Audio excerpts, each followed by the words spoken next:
உங்கள் படுக்கை அறையை பங்கு போடும்போதுதான் தெரியும் அவன் எந்த விதமான சாத்தான் என்று. சட்டம் இது வினோத்குமார். வாடகைக்கு குடியிருப்பவர்கள் டெனன்ட்ஸ் ரைட்ஸ் பற்றி பேசிக் கொண்டிருக்கின்றோம். இன்று நாம் பார்க்க போகும் ஒரு ஃபார்ம் N15. நிறைய பேருக்கு இது தெரியாது.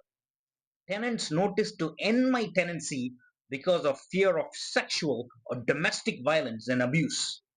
உங்கள் காதலர், உங்களுடைய கணவர் உடன் நீங்கள் ஒரு லீஸ் அக்ரிமெண்டில் சைன் செய்திருக்கிறீர்கள், கையொப்பமிட்டிருக்கிறீர்கள், ஒரு வாரம் சேர்ந்து தங்கியிருக்கிறீர்கள். முதலில் அவர் கனிவாக பேசினார், பிறகு கணவனாக பேசினார், பிறகு கயவனாக மாறினார். I know.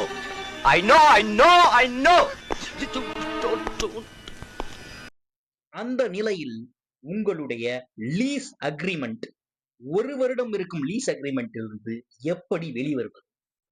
N15 எனப்படும் ஒரு நோட்டீஸ் உள்ளது. அதை நீங்கள் கொடுத்துவிட்டு 28 நாட்களில் அந்த இடத்தை விட்டு நீங்கள் வெளிவரலாம். இதை போன்ற நிலைமையில் உள்ள பெண்ணாக இருந்தால் அலுவலகத்திற்கு தொடர்பு கொள்ளுங்கள். சட்டம் இது வினோத்குமார்.